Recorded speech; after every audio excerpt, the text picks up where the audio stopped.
वो इसलिए चूंकि मैं अहमद बशीर के दौर में बड़ी प्रोग्रेसिव थी, जब अफजल तौसीफ का दौर था, जब परवीन आतिफ का दौर था, जब वो दौर था जब बीना गोइंदी का दौर था। अब ये मेरा दौर नहीं है, अब ये उन बच्चों का दौर है जिनके लिए हमने रास्ते छोड़ दिए। मैंने अपने दौर में काम कर लिया, हमें अपनी आइडेंटिटी क्राइसिस नहीं था। पहली तजवीज़ तो ये है कि अहमद बशीर अगरचे टोटली जो थे रिलीजियस की उस रवायत को तो नहीं मानते थे, लेकिन बुल्ले शाह और वारिस शाह के कायल थे। तो उनका आज यूँ समझिए कि ये 100 साला जश्न भी है और उर्स भी है। Assalamu alaikum. This is BBG Vina Goindi with a new episode of Writer on the Road. अस्सलाम वालेकुम दोस्तों, आज आपने देखा है कि मैं सुबह सुबह उठी हूँ, बाहर सारा अंधेरा है, तो चले हम चलते हैं, सुबह को देखते हैं। आज से हमने अपने व्लॉग का मुकम्मल से दोबारा से हमने शुरू करना है, तो आज मैं जा रही हूँ बाहर, आप भी मेरे साथ चलिए। ये देखिए सारा अंधेरा हुआ है, लेकिन बाहर तो रोशनी लग रही है मुझे, इसलिए मैं अपने कमरे को बंद करके अब मैं जा रही हूँ। किसी का वेट नहीं किया और मैं उठ के बस, मुझे अपनी ये फोयर बहुत पसंद आती है, जहाँ पर सुबह सुबह बाहर से रोशनी नज़र आती है। यकीन माने कि मैं इसको बहुत एंजॉय करती हूँ इस सुबह को। और जिस दिन मैं सुबह उठूँ, लेकिन या अल्लाह अल्लाह अकबर, ये क्या बाहर तो आज दोबारा से स्मॉग ही स्मॉग है। ये देखें, ये किस तरह की सुबह दोबारा हो गई, स्मॉग से भरी सुबह। लेकिन बहरहाल हम इसमें कुछ ना कुछ तो करते हैं, और आज तो मुझे वॉक करना ही करना है। तो परेशान ना होइए, इसलिए चूंकि सामने हमारे एक बंदा है जिसका नाम है कुछ भी नहीं। वो कहता है मेरा नाम कुछ भी नहीं, और वो जो रॉबर्ट पीछे बोल रहा है। दोस्तों, तो अभी मैं जा रही हूँ पिलाक, जो हमारा Pakistan institute of culture centre है, उधर जा रहे हैं पंजाबी का। तो देखते हैं, आज आप एक और किताब की रूनुमाई है, हमारे साथ रहेंगे तो किताबों की रूनुमाइयों में मुख्तलिफ अंदाज से दुनिया को देखते रहेंगे। दोस्तों, इस वक्त आज हम बहुत दिन के बाद निकले हैं, और आपको पता है कि गाड़ी चलाना और व्लॉग बनाना बड़ा मुश्किल होता है, तो वो मैं बनाई जा रही हूँ, इसलिए कि मैं आज इस स्मॉग में भी निकल आई हूँ। तो मेरी ड्राइविंग को जज ना कीजिए, इसलिए कि मुझे अच्छा लगता है कि मैं जब पाकिस्तान आके ड्राइव करती हूँ। तो ये देखें सामने, ये कितना अच्छा लग रहा है इस वक्त पाकिस्तान। लेकिन मुझे अफसोस होता है कि स्मॉग ने बहुत से हालात खराब कर दिए। Anyway, things are getting better. सूरज निकल रहा है, तो देखिए सूरज सामने से निकल आया सूरज। अब इंशाल्लाह बेटर हो जाएगा। होप नेक्स्ट मंथ हमारा बहुत अच्छा जाएगा। नेक्स्ट मंथ हम मिलेंगे भी सबसे, और it will go really good.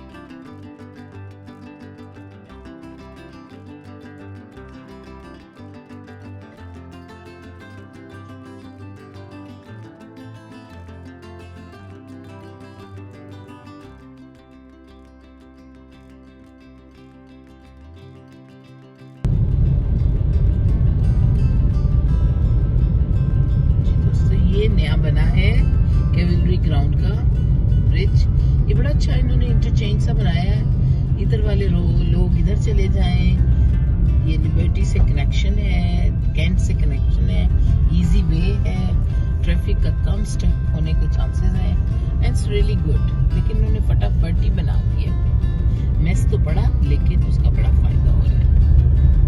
पास है, इधर से आप ये नया बना है, और आज मैं पहले दिन इधर से जा रही हूँ दोस्तों, और मुझे बड़ा अच्छा लग रहा है। You know, it's very easy and convenient to go. तो अब हम किधर पहुंचे हैं इस वक्त? अब हम पहुंच गए हैं वो हुसैन चौक पहुंचेंगे। इधर से हम जा निकलेंगे हुसैन चौक, ठीक है। मुझे यही लग रहा है कि अब हम देखने वाले। जी ये कैवलरी की ये मार्केट आ गई और इसके बाद ये छोटा सा एक पैच है और यहाँ पर आएगा। अच्छा, और ये जा रही है बग्गी, ये है पाकिस्तान। ये देखिए जनाबे अली, ये है पाकिस्तान।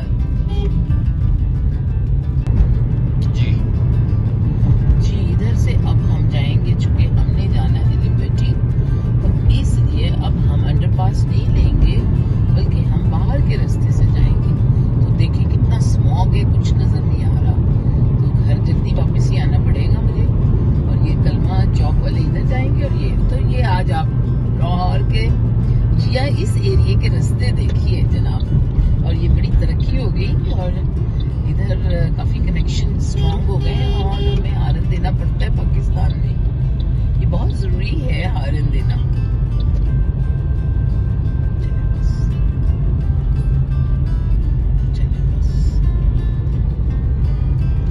जी दोस्तों, तो ये आ गया पंजाब अदारा बराए ज़बान व सकाफत। तो ये है, तो इन साहब ने तो रुकना ही नहीं, लेकिन मैंने भी गाड़ी चलाते जाना। ये है जनाब हमारा बिलावल का दफ्तर और यहाँ पर मैं रेडियो भी किया करती थी। तो आज तो इन्होंने हमारी पार्किंग अंदर गाड़ी देख के जगह हो तो हम जाएंगे।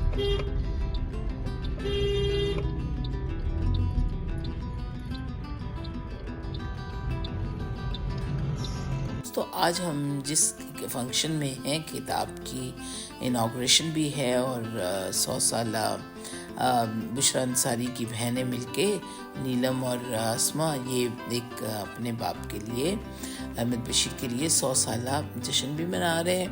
तो ये अच्छी बात है, लेकिन इसमें बातें बहुत हकीकत की हो रही हैं। तो आप भी सुनिए कि मेरे उनके साथ क्या ताल्लुक था और हम किस तरह एक जिद्दोजहद करके आज इस मुकाम पे जो आपके सामने है पहुंचे। तो ये देखिए, और माशाल्लाह काफ़ी हॉल भरा हुआ है और आप इसको एंजॉय करेंगे। उसमें एक सबसे प्यारा नाम जो है वो सुहेल बड़ाइच का है। वो इसलिए उसकी बहुत माकूल वजह है, क्योंकि ये हमारे शहर सरगोदा से तो हैं, लेकिन ये मेरा भाई का, मेरा और मेरे मियाँ का, तीनों का साझा दोस्त है कि जो लोग नहीं मौजूद होते हमें उनका भी जिक्र करना चाहिए। तो आज अहमद बशीर मौजूद नहीं है, लेकिन यकीन माने कि अहमद बशीर के साथ मेरी दोस्ती उतनी ही थी जितनी अस्मा की थी। वो इसलिए चूँकि मैं अहमद बशीर के दौर में बड़ी प्रोग्रेसिव थी, जब अफजल तौसीफ का दौर था, जब परवीन आतिफ का दौर था, जब वो दौर था जब बीना गोइंदी का दौर था। अब ये मेरा दौर नहीं है, अब ये उन बच्चों का दौर है जिनके लिए हमने रास्ते छोड़ दिए। मैंने अपने दौर में काम कर लिया, हमें अपनी आइडेंटिटी क्राइसिस नहीं था। आज के दौर में हमें इतना आइडेंटिटी क्राइसिस है। अहमद बशीर को कभी अपना आइडेंटिटी क्राइसिस नहीं था। उनके ज़माने में उनको कभी ये ज़रूरत नहीं इस चीज़ की हुई थी कि मैं कौन हूँ। आज वक्त ने साबित कर दिया, जैसे जॉन क्लेयर को 200 साल बाद आज अमेरिका में विलियम वर्ड्सवर्थ के बाद से ज़्यादा नेचुरलिस्ट राइटर कहा जाता है। उसके ऊपर मैंने बहुत काम किया, लेकिन आप यकीन मानिए कि आज के दौर में भी वो लोग जिंदा ज़रूर होंगे जो अमली तौर पे काम कर रहे हैं, वरना AI के ज़माने ने यकीन माने करवट बदल ली है। अब ऐसा हो गया है कि एक रोटी पकाती हुई गांव की लड़की भी उतनी ही, उससे ज़्यादा, माधुरी दीक्षित से ज़्यादा मशहूर हो जाती है। आप ये मानिए उसको किसी मीडियम की ज़रूरत नहीं है। तो इस दौर में अगर अहमद बशीर को हम जिंदा कर रहे हैं तो उसकी माकूल वजह वो है जो उन्होंने रिश्ते निभाए।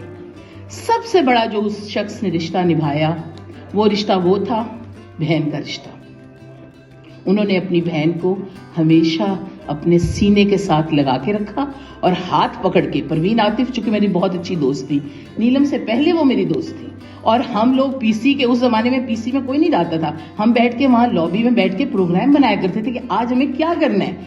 तो उस दौर में भी जो मैं कहती हूँ कि हम अहमद बशीर उनके पीछे, हमारे सबके पीछे होते थे। का इस सोसाइटी में, हमारी सोसाइटी में इत्साल है कि जो बड़े लोग होते हैं, जो वलीउल्लाह होते हैं, वो विजनरी होते हैं, जो बड़े अदीब होते हैं, जो बड़े शायर होते हैं, वो विजनरी होते हैं, वो मुस्तकबिल में देख सकते हैं और हम उनकी वफात को, उनकी पैदाइश को उर्स के तौर पे मनाते हैं। तो मेरी पहली तजवीज़ तो ये है कि अहमद बशीर अगरचे टोटली जो थे रिलीजियस की उस रवायत को तो नहीं मानते थे, लेकिन बुल्ले शाह और वारिस शाह के कायल थे।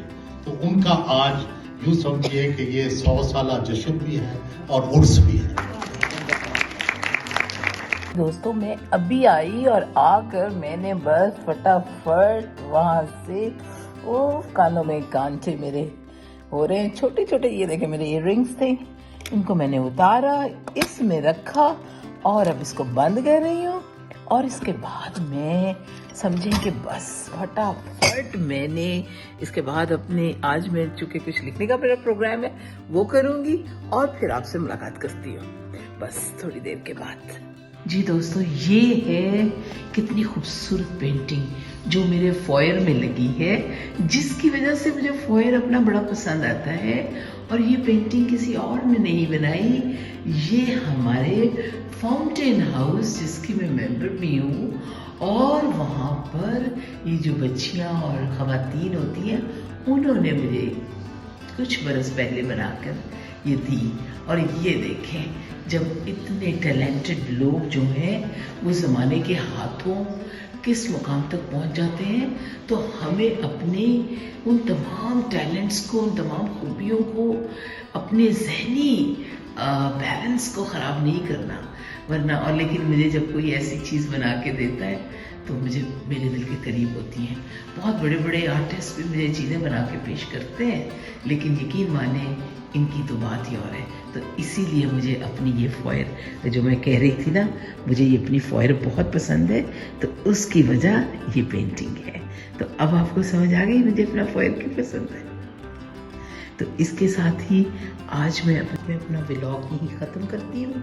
तो इंशाल्लाह कल आपके साथ दोबारा मुलाकात होगी, और आप मेरा चैनल लाइक करें, सब्सक्राइब करें और एक दूसरे का ख्याल रखें। नाम रोशन रब करने वाला एक दूसरे का। तो यही हमें आज का पैगाम मिला। अस्सलाम वालेकुम।